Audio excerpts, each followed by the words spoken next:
Saudari, saudaraku terkasih dalam Tuhan Yesus Kristus, selamat pagi dan berkah dalam. Kita berjumpa kembali dalam renungan harian kita, Senin 29 Mei 2023. Hari ini gereja memperingati Santa Peran Maria Bunda Gereja yang dirayakan setiap Senin setelah perayaan Pentakosta. Paus Fransiskus telah menetapkan devosi kuno kepada Santa Peran Maria sebagai Bunda Gereja untuk dicantumkan dalam liturgi gereja. Tentu ini tidak tiba-tiba. Penghormatan kepada Bunda Maria sebagai Bunda Gereja sudah sejak awal ada. Memang tidak menyeluruh dan sebatas devosionalia. Namun tidak ada salahnya dan amat tepat kalau penghormatan ini semacam diresmikan oleh gereja dengan memasukkannya ke dalam liturgi gereja.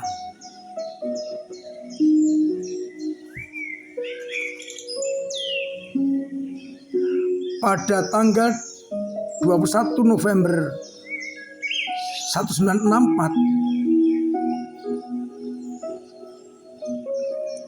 pada akhir sidang ketiga Konsili Vatikan kedua dinyatakan Santa Peran Maria sebagai Bunda Gereja. Dan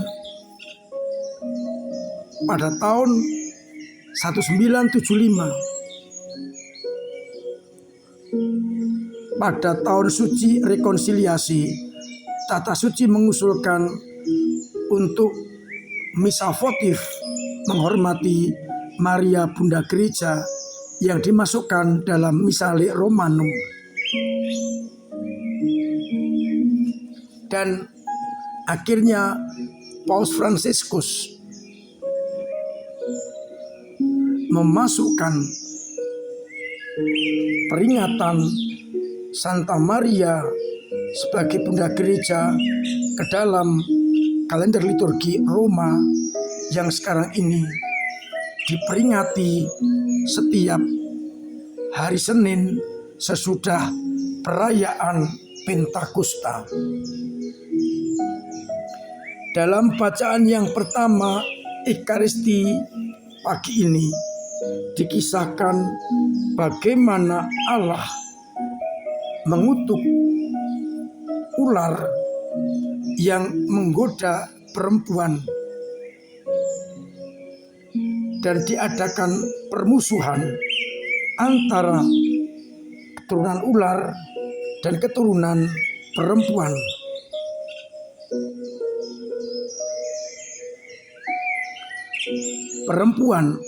Keturunan perempuan akan meremukkan kepala ular dan ular akan meremukkan tumit perempuan.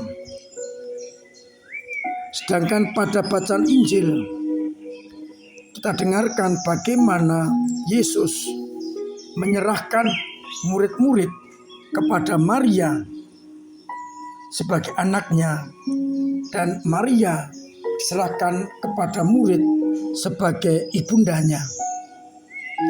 Dengan demikian semakin jelas bahwa Maria diserahkan kepada manusia, kepada gereja, agar Bunda Maria mendampingi, membimbing, dan sungguh memiliki para murid sebagai gereja, sebagai anak-anaknya.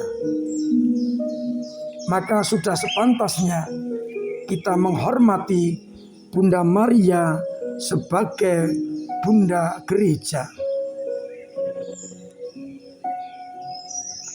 Dalam banyak peristiwa, Maria menunjukkan sikap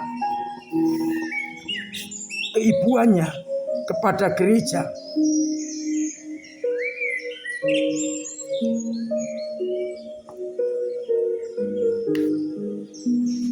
Misalnya,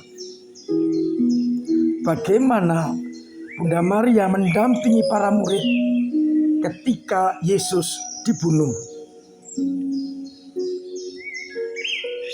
Maria membesarkan hati para murid agar tidak putus asa. Bunda Maria di dalam penampakan membela gereja agar gereja dan manusia tidak dijatuhi hukuman oleh Yesus. Maka Maria digambarkan memegang tangan Yesus agar tidak menjatuhkan hukuman.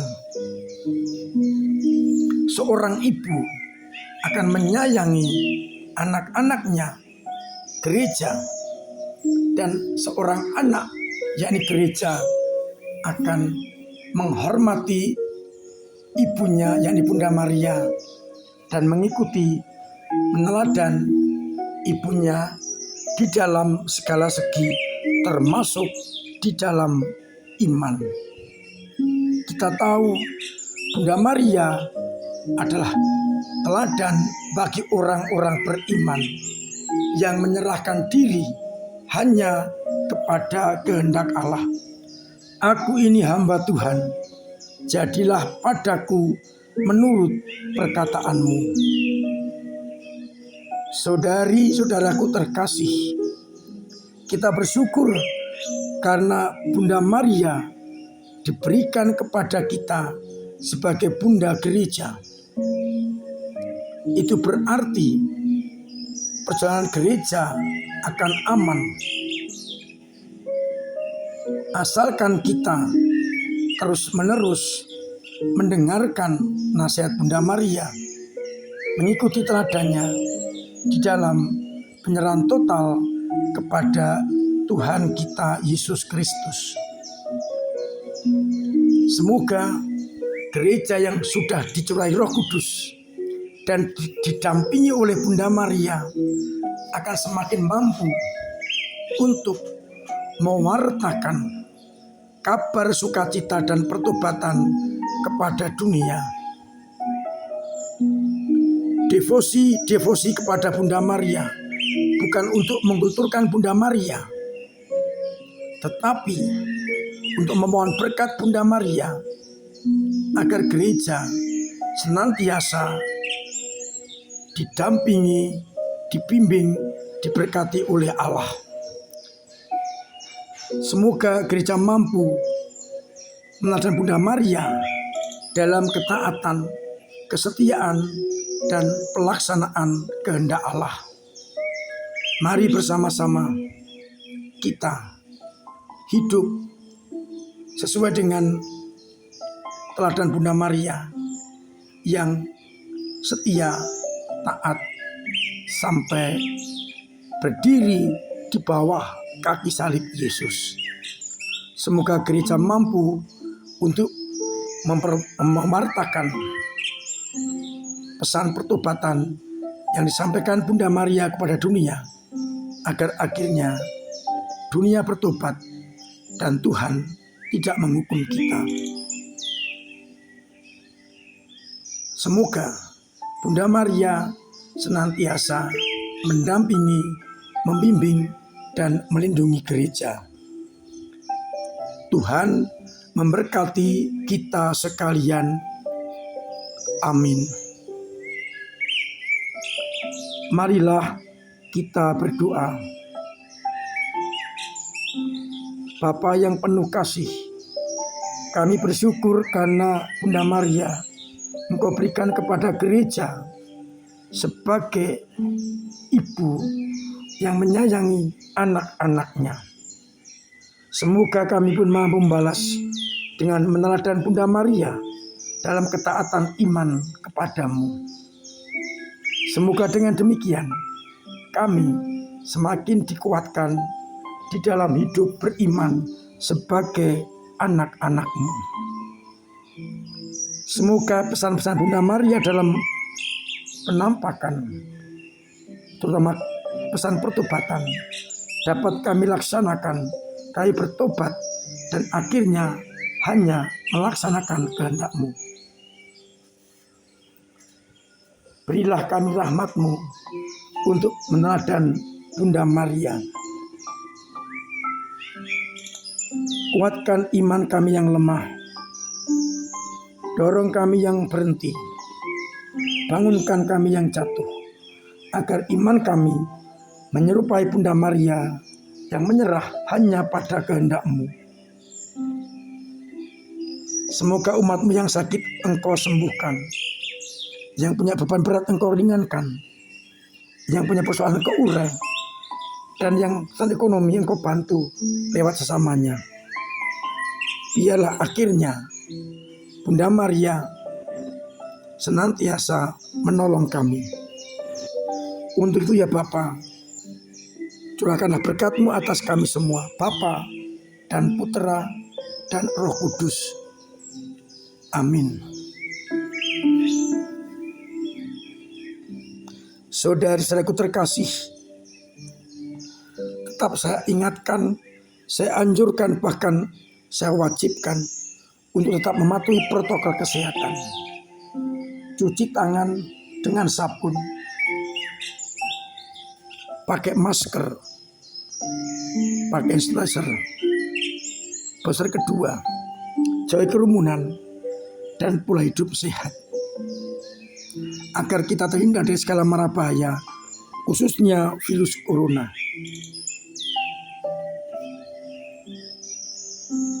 Saya mengingatkan Rabu tanggal 31 Mei kita akan bersama-sama mengadakan Ekaristi penutupan bulan Maria. Saya undang umat untuk hadir, mensyukuri peran Bunda Maria, agar kita sebagai gereja tetap didampingi oleh Bunda Maria, agar setia kepada panggilan kita masing-masing. Untuk yang belum mengikuti KEP, saya undang panjenengan untuk ikut dalam KEP itu, agar semakin memperkembangkan diri dalam hidup rohani dan melayani.